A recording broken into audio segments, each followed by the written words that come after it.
ঘুমের মধ্যে কথা এটি একটি কৌতূহলী ঘটনা যা যুগ যুগ ধরে মানুষকে বিভ্রান্ত করেছে। অনেক সময় হতে পারে তা খণ্ড খণ্ড বাক্য, কখনো বা দীর্ঘ আলাপ।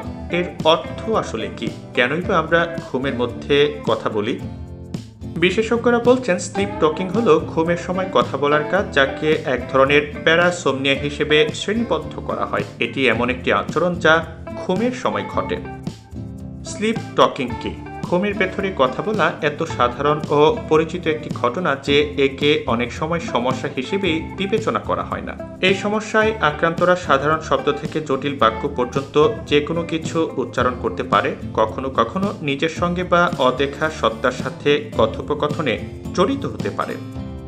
প্রশ্ন হলো, কাদের এই সমস্যা হয়? ব্যক্তি, বয়স বা লিঙ্গ নির্বিশেষে ঘুমের মধ্যে কথা বলার অভিজ্ঞতা প্রায় সব বয়সেই থাকতে পারে। 3 থেকে 10 বছর বয়সী শিশুদের ক্ষেত্রে এই ধরনের সমস্যা দেখা যেতে পারে। মাঝরাতে তারা ঘুমের ভেতরে কথা বলতে পারে। প্রাপ্তবয়স্কদের ক্ষেত্রে এটি তুলনামূলক কম দেখা যায়। প্রায় 5 ভাগ প্রাপ্তবয়স্ক ব্যক্তির মধ্যে এই ধরনের সমস্যা থাকে। ঘুমের মধ্যে কথা বলার নেপথ্যে জেনেটিক কারণও থাকতে পারে, যা একাধিক প্রজন্মকে প্রভাবিত করে। ঘুমের মধ্যে কথা বলার কারণ কি? যদিও ঘুমের মধ্যে কথা বলার সঠিক কারণ অজানা, এটি ঘুমের যে কোনো পর্যায়ে ঘটতে পারে এবং স্বপ্ন দেখার সাথে যুক্ত হতে পারে বা নাও হতে পারে। মানসিক চাপ, নির্দিষ্ট ঔষধ, জ্বর, মানসিক স্বাস্থ্যের ব্যাধি এবং পদার্থের অপব্যবহারের মতো কারণগুলো ঘুমের মধ্যে কথা বলার ক্ষেত্রে অবদান রাখতে পারে। কিছু ক্ষেত্রে ঘুমের মধ্যে কথা বলা অন্তর্নিহিত একটি উপসর্গ হতে পারে।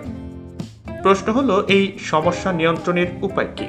বেশিরভাগ ক্ষেত্রে ঘুমের মধ্যে কথা বলার জন্য কোনো নির্দিষ্ট চিকিৎসার প্রয়োজন হয় না, তবে অনেক সময় এটি অন্যদের ঘুমে বিঘ্ন ঘটায় এবং বিরক্তির কারণ হয়ে দাঁড়ায়। এক্ষেত্রে একজন ঘুম বিশেষজ্ঞের সঙ্গে পরামর্শ করলে তা উপকারী হতে পারে। লাইফস্টাইল পরিবর্তন, যেমন মানসিক চাপ কমানো এবং নিয়মিত ঘুমের সময়সূচি বজায় রাখার অভ্যাস এই ধরনের সমস্যা কমিয়ে আনতে সাহায্য করতে পারে।